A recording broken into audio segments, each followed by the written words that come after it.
You can feel the steam. Yes. You can see the image of, is that the Chuckster? It is. You've wandered into the steam room. There you go, brother. Thanks to all the law steamers out there. We have a lot of them. That's cool, and man. even more and more these days, Chuck, especially when, like at All-Star Weekend. Yeah. When we take the show on the road. Oh, yeah. So many folks talking about the steam room and the fact that they're loyal and they're there every time. And today won't disappoint. Oh, today is going to be tremendous. Today will not Martin disappoint. Dempsey is going to be our guest, talking a lot about leadership. The guy's just got such wisdom. And so we need it. Yeah.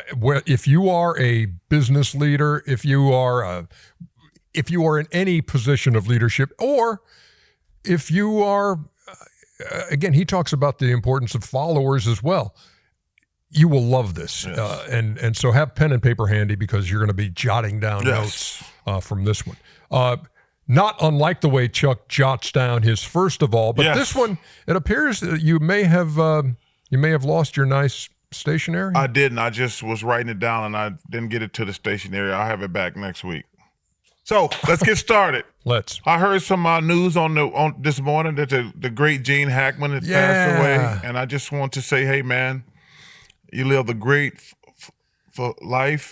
95, I think. Right. Just say thank you for all the great memories. He has so many great films, Chuck. You know, most people remember the French Connection. French Connection, yeah, that's way back. That's way back, but Unforgiven. Oh my God, him and Morgan Freeman and Clint Eastwood in Unforgiven. Yeah, it's tremendous. Hoosiers, obviously. Oh my God, Hoosiers. Is Hoosiers the greatest basketball movie ever? I think it's in the conversation. It's right in the conversation. It's right at the beginning of the conversation. Yes, it's right in the conversation. I'm trying to think another great basketball movie. Coach Carter with Sam Jackson was great. I love the meaning of that movie. But Hoosiers, but just thank you to Gene Hackman. Yeah. That was unbelievable. Bonnie and Clyde. Oh, yeah. Wow. I mean. You know what's funny? We're probably forgetting, obviously, 50 to 100 movies where we could. Late in his career, he was great in The Firm. Firm with Tom Cruise. Yeah. But every role he played, he brought something special. Man, I still haven't met Tom Cruise. He's on my bucket list. I have met Tom Cruise. Oh, he blew you off. He blew me off when I was but in fairness, when I was a reporter at WSB. In fairness, you weren't Ernie Johnson then.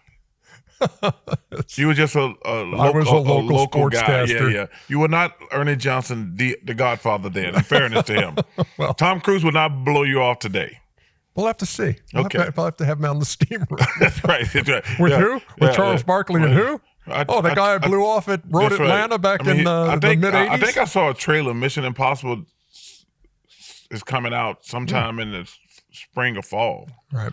I didn't mean to sidetrack you. Stop interrupting me when I'm on a roll. I went down you weren't on a roll. I went down to Auburn last night. And they won by 30. I saw you were at the game, beat Ole Miss. Went with a high school teacher friend of mine. She taught me in high school. Really? Miss Beth Stone, one of my favorite teachers, up there with Coach Honeycutt, Coach Copeland, Miss Turk, Miss Hill, Miss Stone. What is she doing now? She is retired. Right. Actually, she is just recertified to become a teacher again. She was bored doing nothing. She lives right down by Auburn. How long had it been since you'd seen her? Probably a couple years. Yeah. She is so amazing. Did you talk the old times with her? Oh, we did, because that's all.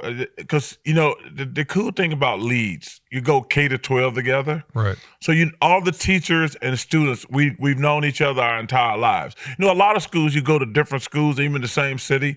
One thing about Leeds that I always love, you go K to 12 together. So you see all the teachers. So Miss Stone, thank you for going to the Auburn game last night. It was great.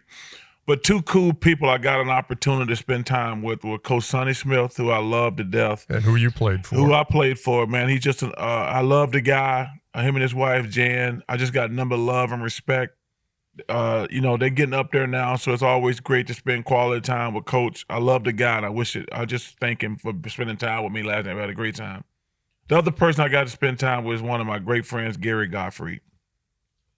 Gary and his wife, Carol, they're two of the most amazing people. Gary's has ALS, and man, he is. How's he doing?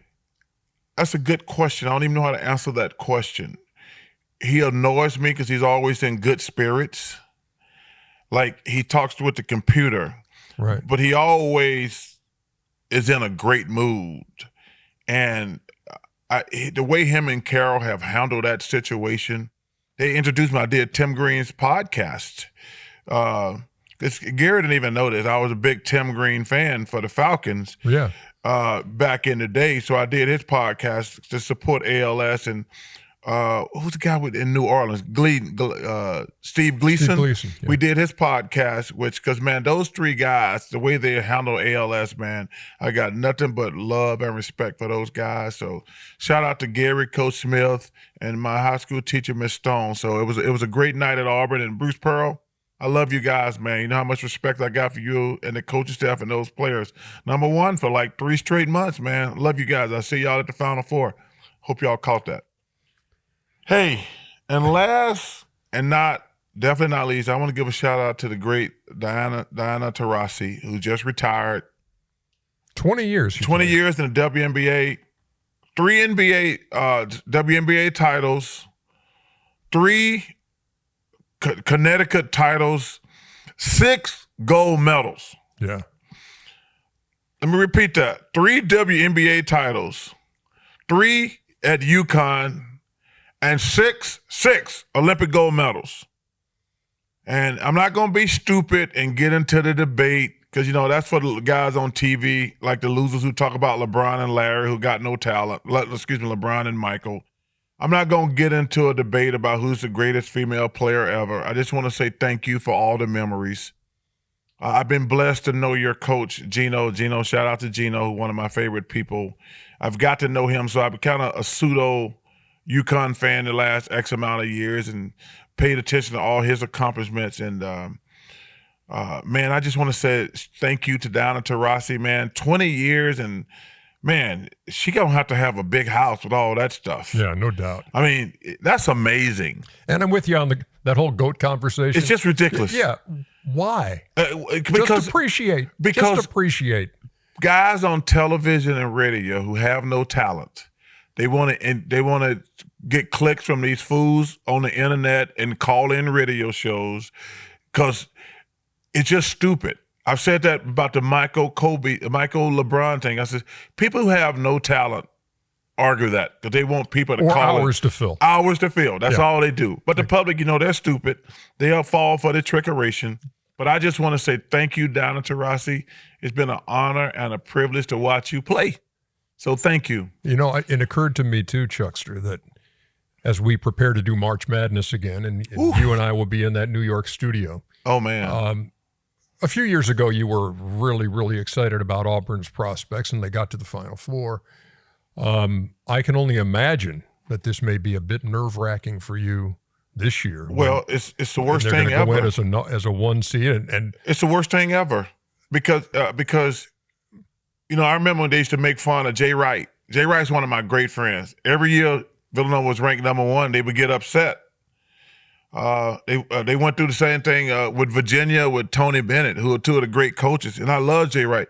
But Ernie, that is the brutality and the great joy. It's the brutality and the beauty. That's it. Yeah. What's that old show? The thrill of victory and Wide the World of Sports. Oh my God! The thrill of victory and the agony of defeat. So what's funny? These fools at home right now, like, what the hell are they talking about? The Wide World of Sports was one of the greatest shows in history. Yeah. But that is the beauty of March Madness and the brutality. Yep. Like, they've been ranked number 1 pretty much all season. Them between Duke, Houston is really good, Tennessee is good, Florida is really, really good. But in a 1-game scenario, anything can happen. So Yale. That's the Kenneth. And so that's the beauty. I tell people, I've been so lucky and blessed to go to the Olympics twice, and the Olympics are the greatest sporting event in the world, but March Madness is a close second, and I'm cautiously optimistic. As you should be. Yes, can't wait. War Damn Eagle, y'all. We are underway here in the steam room. Hope you enjoyed now that special. First of all. Yeah, coming up next, General Martin Dempsey. Take notes, folks. Great stuff coming your way after this.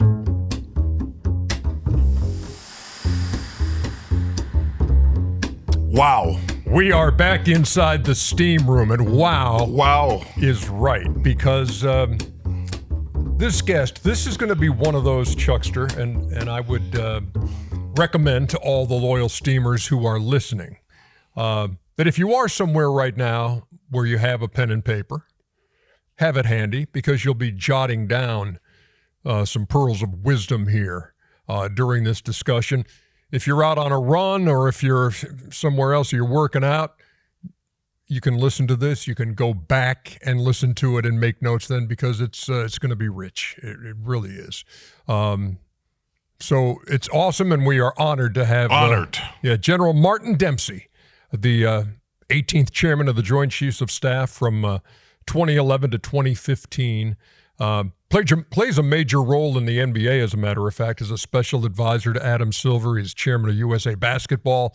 And he's kind enough to join us today here inside the steam room. Well, it doesn't sound like he's that busy, so we appreciate him taking we have only one rule in the steam room. And before you say, call me Marty, I will, because we've always spoken, and he always says, call me Marty. So, Marty, the only rule of the steam room is this: please keep your towel on. We'll go. Chuckster, go ahead. You start things off. You know, I just want to say thank you, because I've been involved with the Wounded Warriors for the last X amount of years, and just spending time with all the soldiers, and I just want to say thank you, because I don't think we treat our soldiers well enough. The sacrifices you and all the soldiers have made in all branches of the service. I just want to take the time to say thank you, because, man, a thank you goes a long way. And I want you to know how much I respect you, admire you, and appreciate you. Well, I appreciate that, Charles. Thanks so much. And, I was a second lieutenant once. I wasn't born a general, so I will say, all the praise goes to those junior America's sons and daughters, all volunteers. So I appreciate you saying that. We're going to talk a lot about leadership in the course of this conversation.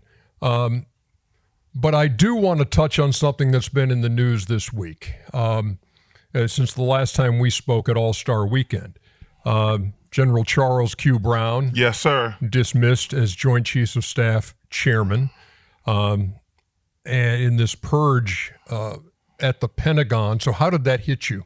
It pained me, Ernie. I've spoken about the need for our politicians on both sides of the aisles, by the way, to avoid dragging military officers into political disagreements, because when we put on the uniform, whether you're a private or a 4-star general, and it has U.S. Army on it or U.S. Air Force or whatever it happens to be, we realize that we represent all the people, not just part of them, not just the ones that like us or the ones that we like. And so, when, if CQ Brown had done something, if his performance had failed in some way, if he had not given good advice to the SecDef and the president, that would be one thing. We've got plenty of precedent where generals and admirals have failed to do what their appointed leaders asked them to do and follow orders.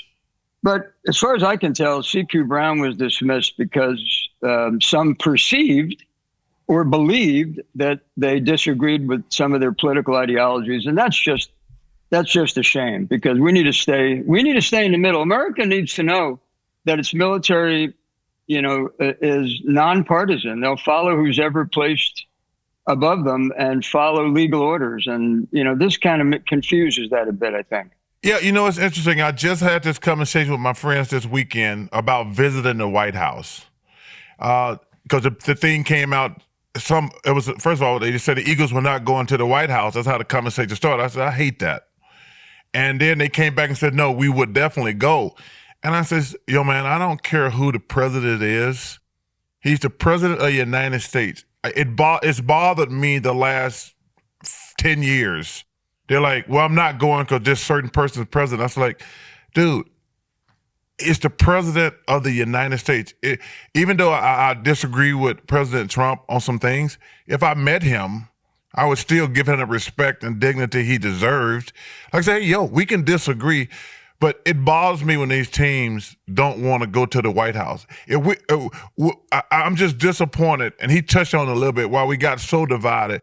What do we get to as a country? We like, well, we're not going to the White House. We don't like who's in there. That's just stupid, in my opinion. I agree with you. I've always felt as though that, the office of the president, duly elected and power transferred peacefully, deserves that respect. Now, some of them, you and I might say, deserve it more than others, but they all deserve it. And, if you don't go, you're sending a signal one way or the other. And so my judgment would always be go and hope that, maybe you can actually have some influence if you don't agree with the way things are going. But I agree with you, Charles. In your tenure with the NBA now, you've spoken to teams, you've spoken to, front offices, you talked to players. Obviously, you have the ear of Commissioner Silver. What is your advice to him on leading this entity, this NBA? Well, I think one of the things that we do talk about is, he's achieved the pinnacle of his particular career path. He's the commissioner of the NBA. And of course, everybody's a follower, by the way. So one of the first things I always speak with senior leaders about is, don't forget how to be a follower, which is to say, don't forget to have a bit of humility. Don't forget to understand the importance of leading up, giving advice. His above Adam sits the owners, and they have certain expectations, and I think actually Adam fulfills those really well. And then, of course, if you're at the very top of your profession, as Adam is, then you have the dual responsibility of leading downward and being as clear as you can possibly be about your vision, shared vision for the future of the league, because the league's always changing, as we know. And so one of the things I talk about with senior leaders in particular is you end up with a greater responsibility for being a sense maker. You actually have to help people make sense of things. And by the way, that may be the hardest job of all today, is helping people understand how to make sense of things. And in so doing, give them a sense of belonging. When you're a leader of men, I would ask, how do you talk to your men and women about fear? Because that to me has got to be like, you get this job, this opportunity, but there's got to be some fear. How do you address fear with troops? That's really a good question, because we're all kind of wired differently to respond to it. But the best definition, I think, I have, so let me juxtapose your question about fear with the definition of courage. Courage is not the absence of fear; it's the ability to overcome fear. And I think, Charles, you're onto something in the sense that, as a country, as we've seen all some of these partisan disagreements and things like social media, which mostly illuminates our differences, not our similarities. There's just more fear in the world today. I don't think anybody would disagree with that. And so it's not just fear on the battlefield. I talk to my soldiers about everyday courage. Courage is a habit. And there's plenty of things in life that are hard. And so, whether it's the loss of a loved one or, your transmission falls out of your Jeep. Life is always throwing something at you, and courage is a habit. I talk, as I said, about everyday courage, the courage to get out of bed in the morning and decide, you can do this. And so, that's how I talk to them about it. And then battlefield courage is actually kind of a natural survival is a natural instinct. So battlefield courage kind of comes naturally. Everyday courage you have to work at. And then the most important kind of courage is moral courage. The courage to do what you believe is right. That kind of gets into what you've always talked about with the three buckets that we all carry: the bucket of knowledge, the bucket of experience, the bucket of character. And you're saying that character is the last line of defense in making a good decision. And I'll bring up something that my pastor said years ago. He said a lot of folks run the bases the wrong way. That the first base is character. You got to get there first. And then accomplishment is like third base. But too many people run to accomplishment first at the expense of character. Your thoughts? Well, no, you're right, Ernie. And they do that because that's what's generally rewarded in our society. You know, your competence, your skill. And I think that's rewarded first because it's the easiest thing to measure. You know, if somebody, you know, David Brooks, who was on that panel with us the other day, Ernie, has written a book called The Road to Character. And he talks about, he calls them resume values, which is how you get a job, and legacy values, which is what people think about you, you know, beyond the job. But when I travel around visiting, talking with executives about leadership, I always tell them, you know, look, competence will get you to the boardroom, but character will keep you there. And that's really the way life rewards things. You know, it'll reward you along the way for competence, but the most important things you accomplish will actually require your character. Let me just point out, too, before you ask this next question, Chuckster, what I said going into this interview, you loyal steamers out there. Was I lying? No, I wasn't. Yeah. So I hope you're taking copious notes. Go ahead, Chuck. You know, running a NBA coach, what advice, I'm explaining this, my question first. As an NBA coach, you get 12 players who are 12 totally different individuals. And you got the old guy who's trying to hang on. You got the young guy who's trying to take his job. So there's already a built-in friction there. You got one guy who's like, I don't care if we win or lose. I have to have a good year numbers-wise because I want a big raise at the end of the year. And I've been in this thing for 40 years, and when you're in the locker room, that's why a lot of teams don't win. People are afraid to say it because you have 12 different agendas. What advice would you give to a coach trying to like, hey, the old guy's hanging on the young guy, they hate each other. Then I got one guy who's not concerned about the team. He's just trying to get numbers because he wants a big contract at the end of the year. What advice would you give a coach in that situation? Because that's what it's like every year when you start the season. Yeah. You know, it's not unlike, leadership at every level is, you know, dealing with the changes in the organization because, you know, even in the military, you know, we rotate about 33% of the military is on the move to a new assignment every year. And it's a 1.2 million or 2 million if you count the Guard and Reserve. And so that's the constant. The constant is change and personnel turnover. And so to answer your question, what I tell leaders is that you can't talk someone into being a good teammate. You know, you can't, in our case in the military, you can put up all the posters, the PowerPoint slides, the vision statements. You can talk until you're blue in the face. What people will remember is the memories you give them. And so I always tell leaders, find a way to give, those entrusted to your care a memory.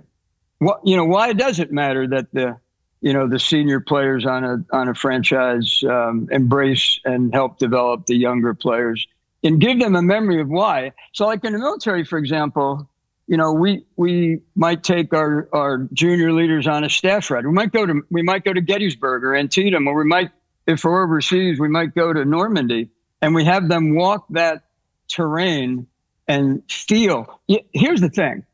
If you can get an organization to feel what success is like and what teamwork is like and what a failure is like, they'll remember that. They won't remember necessarily what you said in the huddle, but they'll remember the feeling that they have when they succeed. They'll remember the feeling they have when they lose.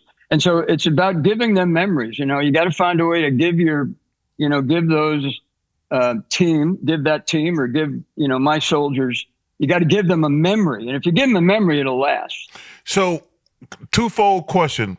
Where's the best place you've been stationed, and where's the worst place you've been stationed? I get asked that all the time, and I, you're going to think I'm avoiding the question, but the best place we were ever stationed is where we were stationed, and I really mean that, because we both, my wife and I, Deanie, married 48 years, and she was with me all but 2 years of my 41-year career, and she made. She was part of the team. She was part of my leadership team. She would make sure that the spouses felt the sense of belonging, and, that she could be there for them as I had command positions, while I did the same thing on the military side. And because we approached it that way, I don't really have, I could tell you what house I lived in that I liked the best, because it had fewer stairs that I had to navigate. But honestly, in terms of the location, it was always for us about the people and trying to build an organization that where we trusted each other. And, if you can accomplish that, the deal. If an organization trusts itself, it can accomplish anything, really. And if it doesn't, it can't accomplish anything. Chuckster, I got to tell you something about this guy, because you're familiar with the Tech Summit. Yes. And the panel. You were on them for years. Yes. For some reason, the last few years, you've... Because I'm the least tech person in the whole world. Yeah, but a lot of times it's not tech that we're talking about. Yeah. We talked leadership this time. And General Dempsey was on the panel. Wemby was on there. Sabrina Ionescu. Mm-hmm. It was... Jalen Brunson. Yeah, Jalen Brunson was on. It was really good. But at the tail end, and this goes back to something General Dempsey was talking about in terms of making it matter, he presented me with this, and I will treasure this forever. On one side says that Joint Chiefs of Staff.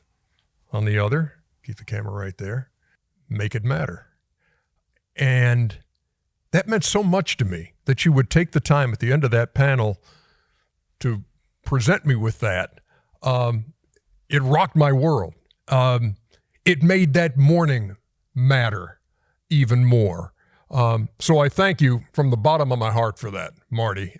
You have no idea how meaningful that was for me that day. And in the midst of all that, I was just jotting down the things that you had to say.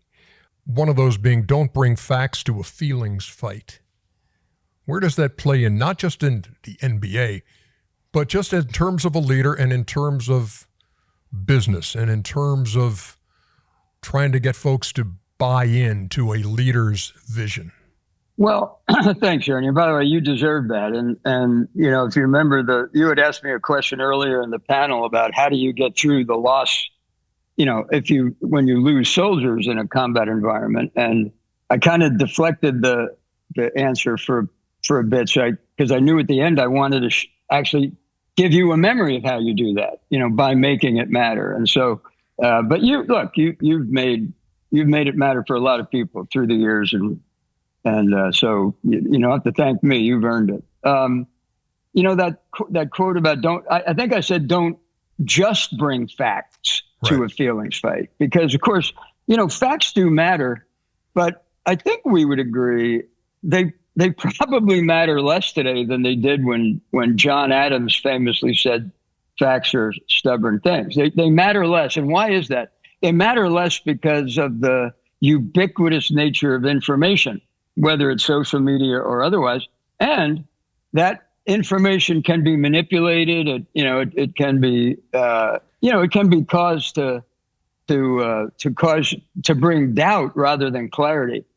And so I think that's where we find ourselves today. Honestly, when I ask people about, again, I try to stay clear of politics, because you're a general, not just while you're serving, but in perpetuity for the rest of your life. And I certainly don't want to politicize the military. But I ask people from time to time, what about this policy? How do you feel about that? Or what about that policy?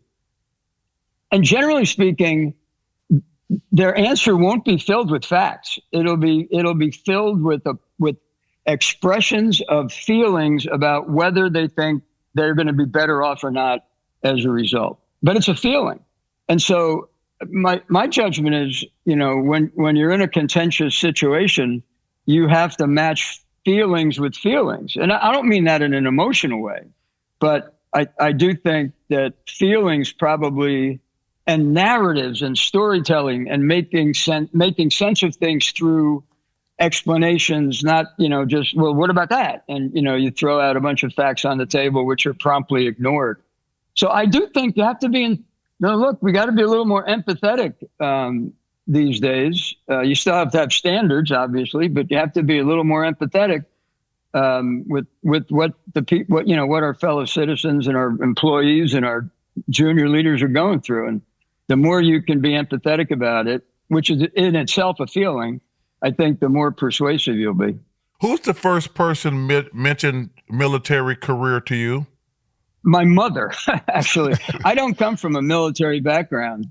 I do come from a second generation Irish immigrant background, and both my parents were blue collar workers. My grandmother was widowed. She owned the house. She lived upstairs, and for the most part, raised me.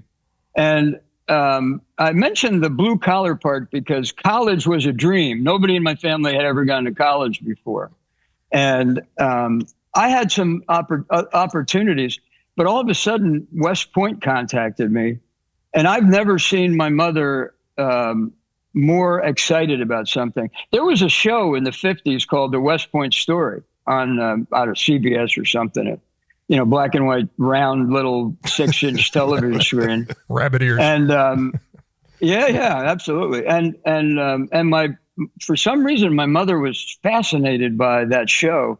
And so when I got this offer, she said, "Oh my God, this is a gift. This is a gift from God. You've got to do this.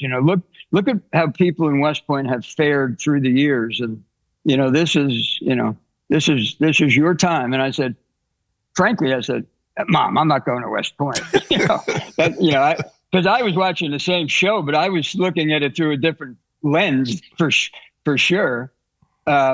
And so at the point where she said to me, "You're not going to go, are you?" I said, "No, Mom, I'm not going to go. I'm going to go to a college in New York City and study pre-law." And she burst into tears. And I thought, "Oh my God, I'm going to West Point." And there I went. And I got there, and the upperclassmen who greet you on your first day basically told me in no uncertain terms, "You are not going to make it here." And I thought to myself, yes, I am. And then I thought to myself again, wait a minute, I didn't even want to be here. Why would I argue with this guy? And of course, that was in 1970, and I retired in 2015. Who are the leaders who poured into you? You mean who kind of mentored me in that sense? Yeah.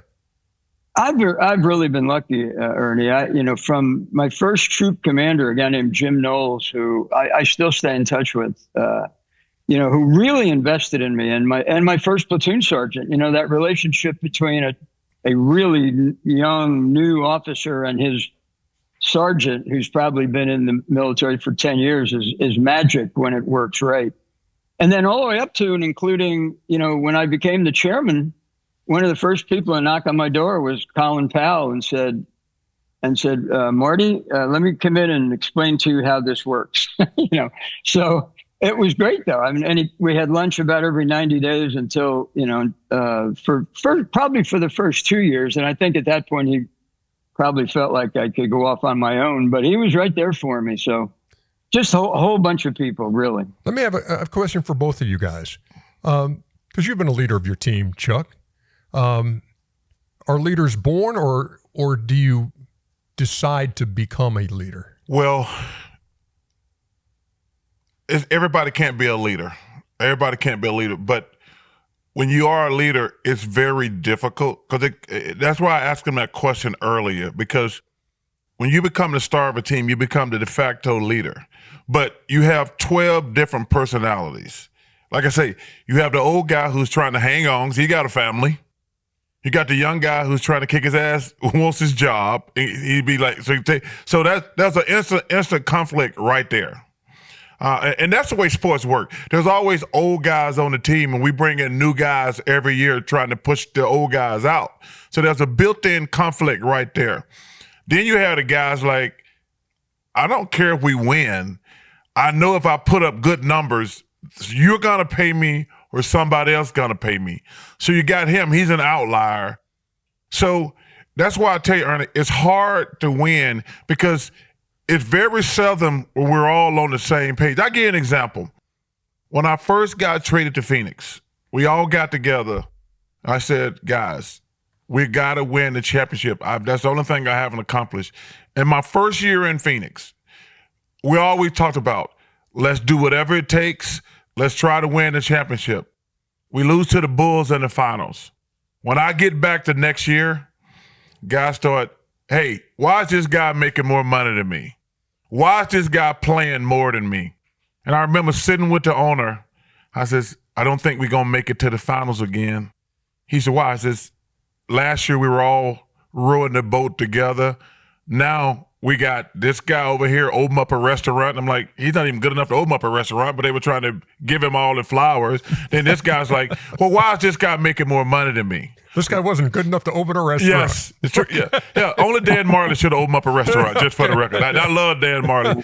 But that go to my question was, and that's why I asked him earlier, like, and he got like a real job. I'm trying to get 12 fools to play basketball. Yeah. I can't imagine what it's like to have like a whole regiment trying to get them to all row in the same direction. Yeah. How do you get buy-in, Marty? Well, I think we talked a little bit about this at the Tech Summit, Ernie. First of all, I do think you're kind of hardwired as a young person with certain values, depending on how you were brought up and what kind of teachers you had and what kind of young coaches you had. But then I think it's actually a conscious decision as you progress on whether you want to really be a leader. And I think, I want to make the point here that you might be given a position in which you have authority, but that doesn't make you a leader. Leadership is a privilege, not an entitlement. And if you see your role as somehow entitled, you'll be a terrible leader.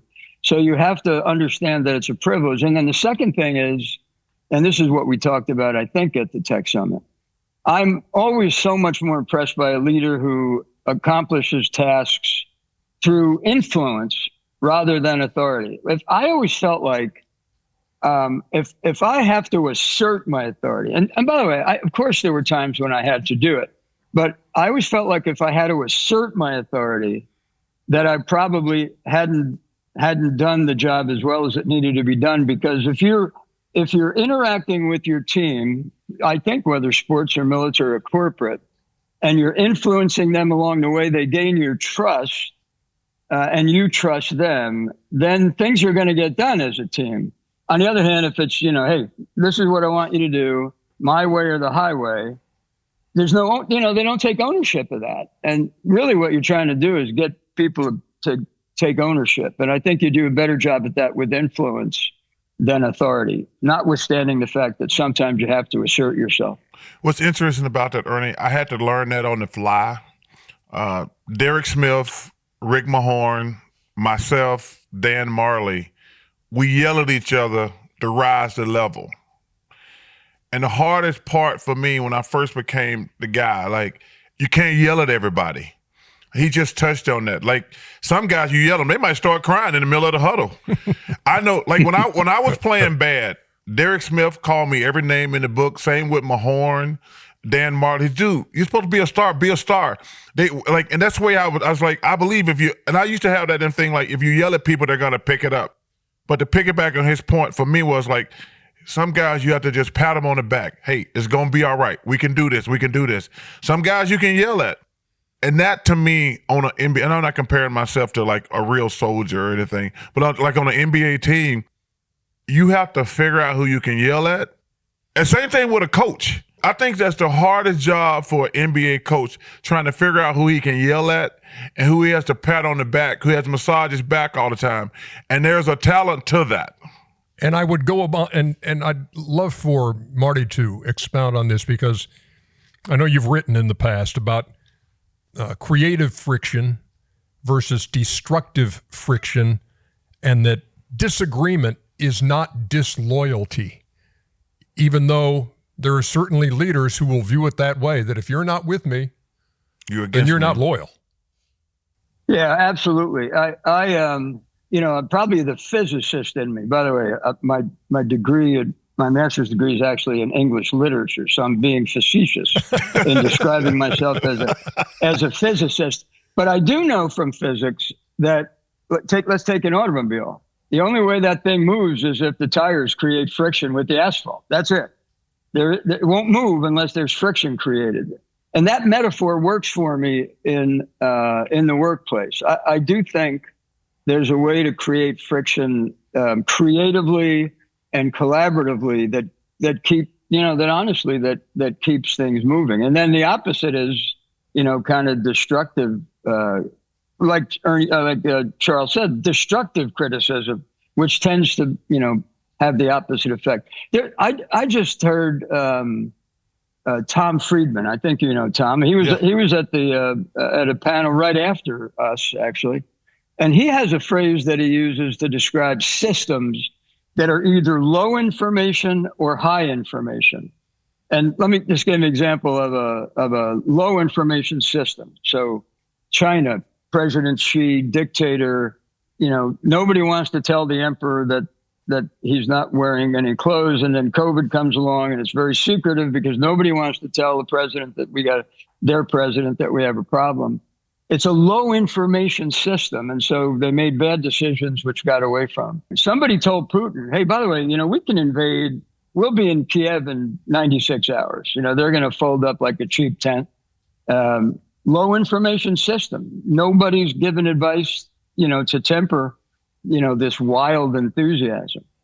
And I really think Tom Friedman's onto something there, because the systems that I've served in, even when I served as chairman, have typically been high information systems where input was valued, where advice was valued, where the advice could be counter, to the prevailing winds, but it wasn't a sign of disloyalty. It was a sign that you're actually trying to do your job, which is to give advice.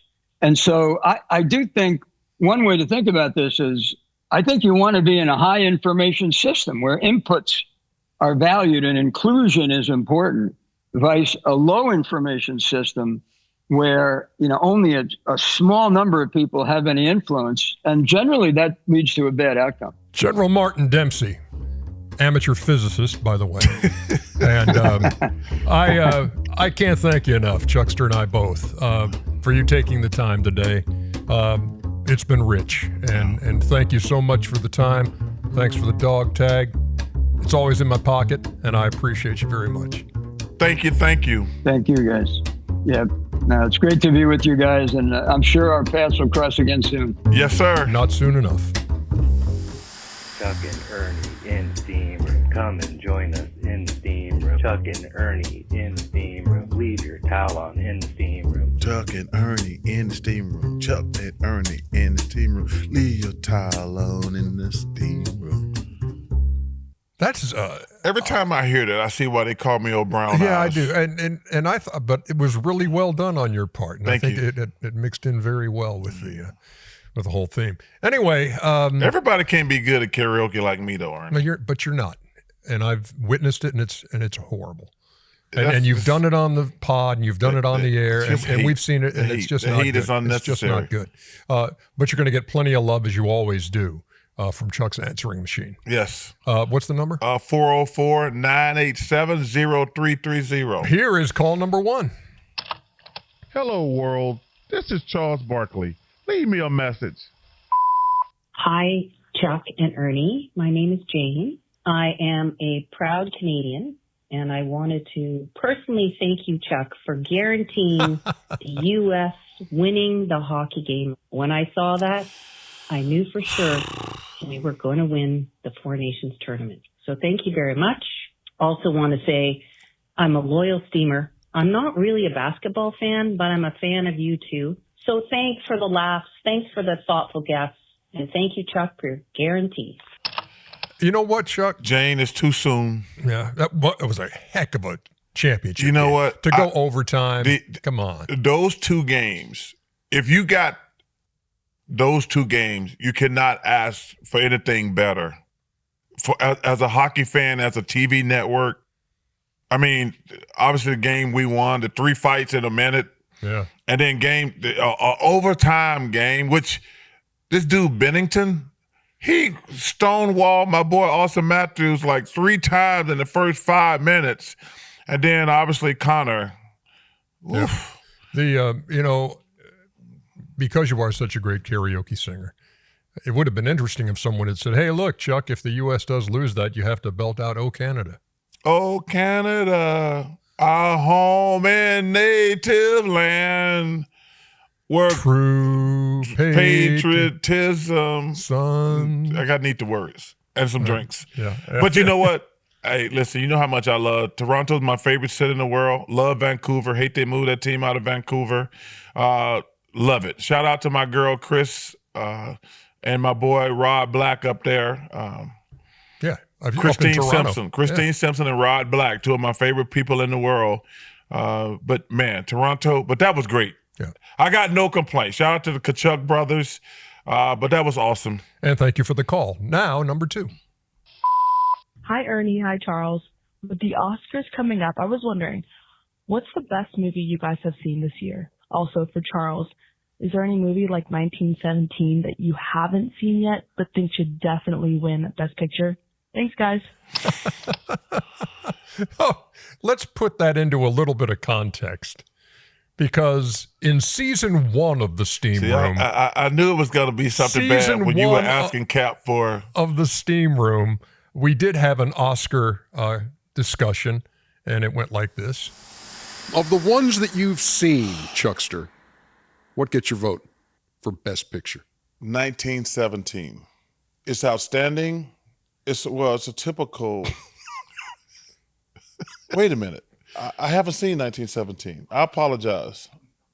I just like the way you started describing 1917. It's kind of your typical... hold it, I haven't seen that. 1917 is going to win. And again, you haven't seen it. I haven't seen it. I hate y'all so much around here. Well done. I'm going to tell you what happened that day. I went to the movie theater to see 1917.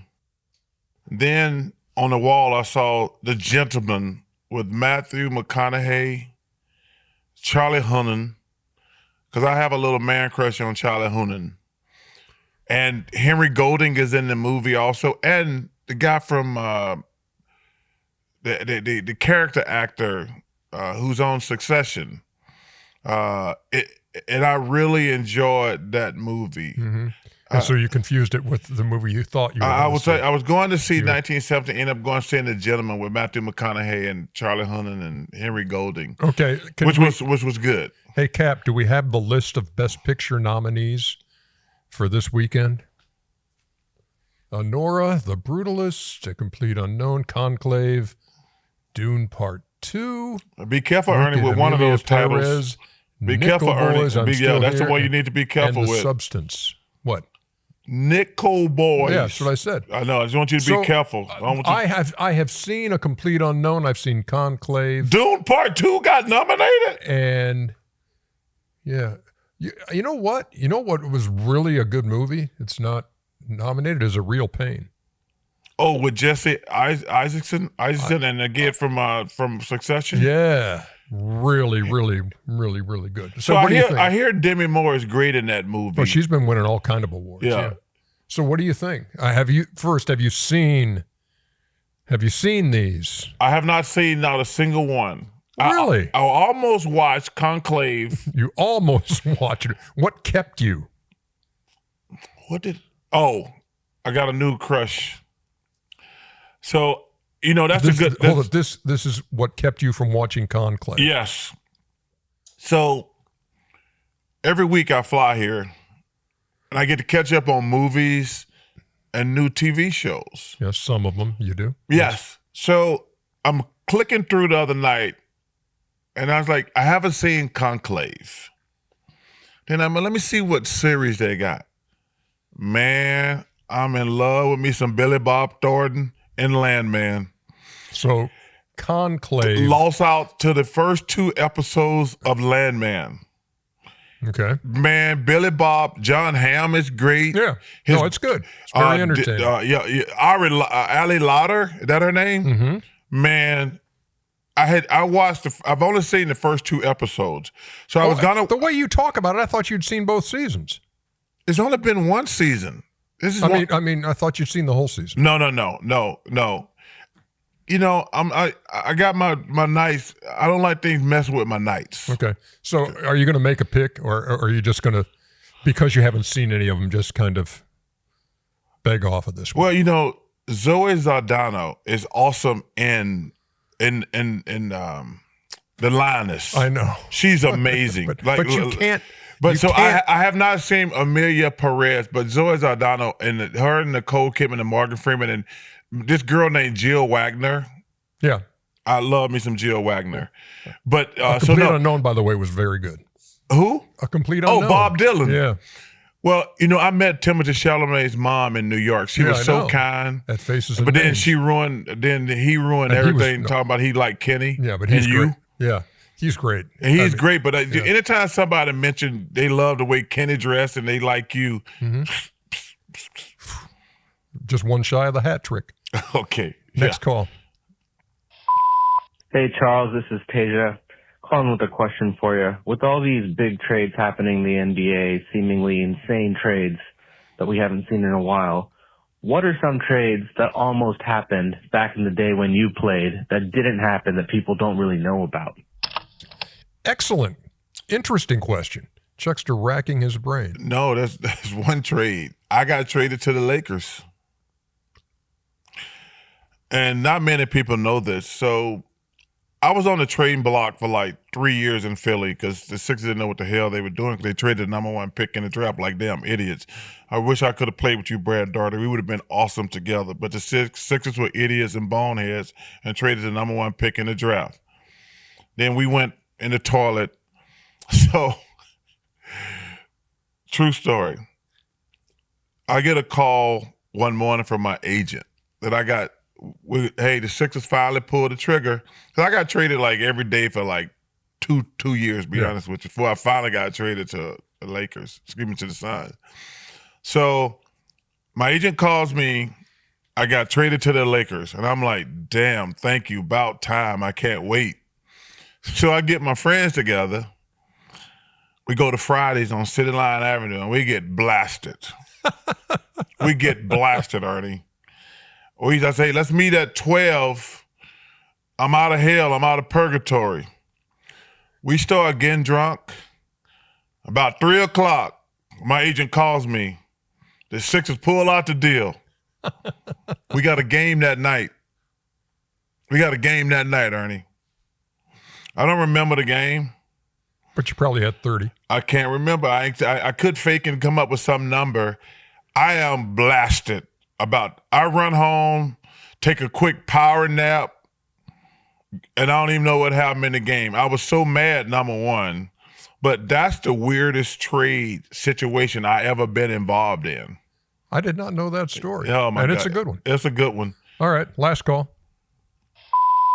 Hey, Chuck, just wondering, what's the most endearing quality of Kenny and the most annoying quality of Kenny?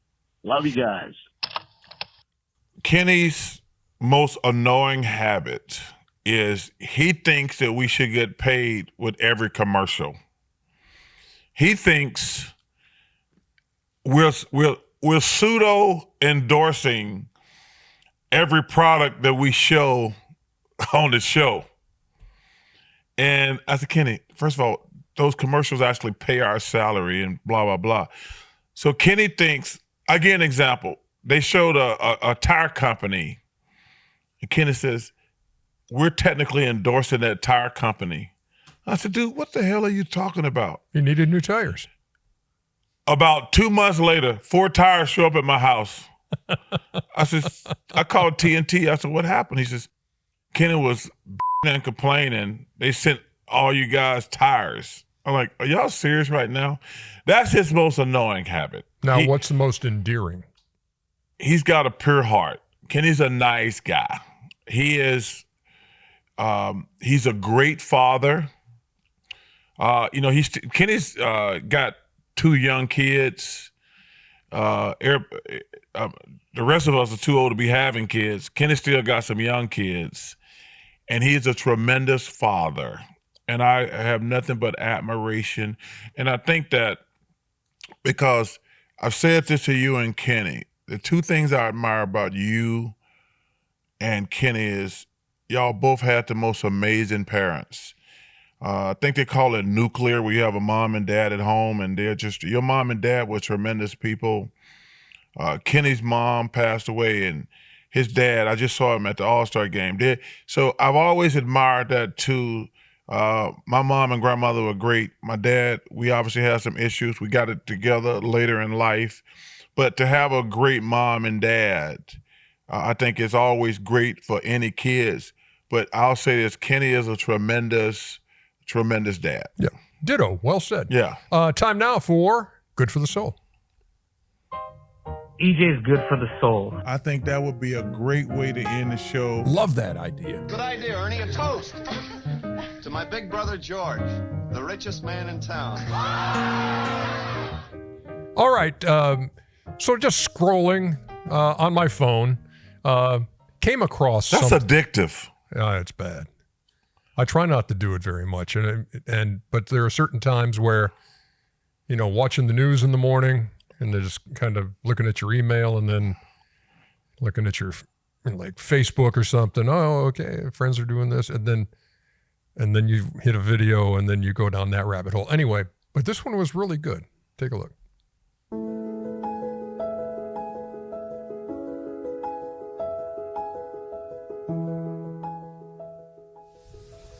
I just got an internship offer today, so I'm excited for that. One good thing that happened to me today is I woke up and I had a really productive morning. One good thing that happened to me is that it's so nice outside and I get to hang out with my friend Kate. Today we went on a wellness walk and it was really nice out. I got to have lunch with my friend Emily and Grace at the dining hall. I got to get lunch with my friends and I'll get to see them today and hang out.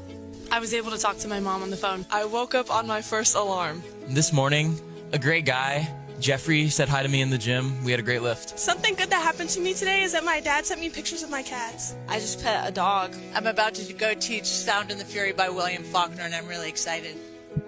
I woke up this morning and the weather was actually very nice, so I'm very excited about that. I'm not sick anymore. I'm a little congested, but I'm not sick. Woohoo.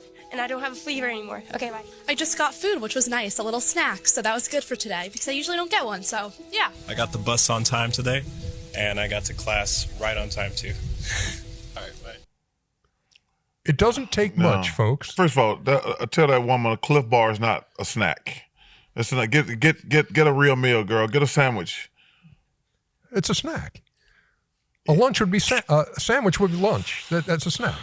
That Cliff Bar, the Cliff Bar actually, it tastes good, but it's only about it's a bite. It's dense.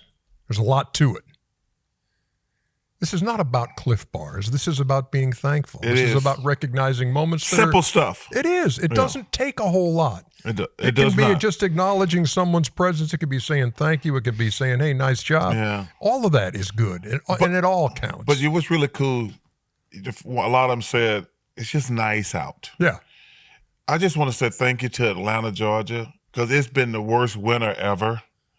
This is I've been coming here for 25 years. This is the coldest winter it's ever been. Will we agree? But we haven't had like the paralyzing snowstorms or anything. But it's been cold the whole time. It's been cold, yeah. But now I see light at the end of the tunnel. Toughen up, man. Toughen up. Dude, I live in Scottsdale. I'm not tough. I play golf in shorts every day. I know. I don't want to come here and bundle up. Toughen up. That was cool, Ernest. Yeah, it gave me an idea. What's that? You know what we're going to do this week? What? The market upstairs where you had lunch there last year. It was incredible. All the employees are in there. Yes. It's great. It's a tremendous place. We're just going to take a camera there and say, what are you thankful for? Give me one thing you're thankful for. Oh, that's pretty cool. And we'll see what we come back with next week for Good for the Soul. I got to go to the market with you again. Well, you don't have to go. You don't have to. It doesn't depend on me being there, but I can show you where it is. I didn't even know it was alive until you showed me. I know, but it's great. It is amazing. It's one of the great things of this Techwood campus. But so even if you're not one of our employees and you may not have a camera stuck in your face this week, just be thankful for things. Sit down for 10 minutes with a piece of paper and write down things you're thankful for. You'd be amazed at the things you're thankful for. Doesn't have to be major. The two girls who said did their wellness walk. Yeah. I think enough people don't do it. Like, get up in the morning and just take a... I saw Denzel talking about he meditates. He just turns off all TVs and just sit there and just think about life for like 30 minutes a day. That's pretty cool. Yeah, very good. So that's good for the soul, and I can't wait to see what we get next week. Tell everybody up there I said hello. I will do that. Yes. Remember the Chuckster who came up here and got a sandwich last year? It was a good sandwich, too. No doubt. I think I got the Cuban. Oh. Yeah. Good memory. We will see you next week. Yes, we will. March Madness is around the corner, y'all. Yeah. And I'm glad you didn't make an Oscar pick. Saved you some embarrassment. The Brutalist. Okay, now you're making a call. It's The Brutalist. Hey. That's 3 hours and 5 minutes, by the way. Are you serious? Yeah. For a movie? Yeah. I'd rather sit through The Beekeeper again. No, you wouldn't. The worst movie. I love you, Jason Statham, but you owe me. Felicia Rashad, I see why she killed herself 5 minutes into the movie. She didn't want to watch the rest of it. Love you, Felicia. See y'all.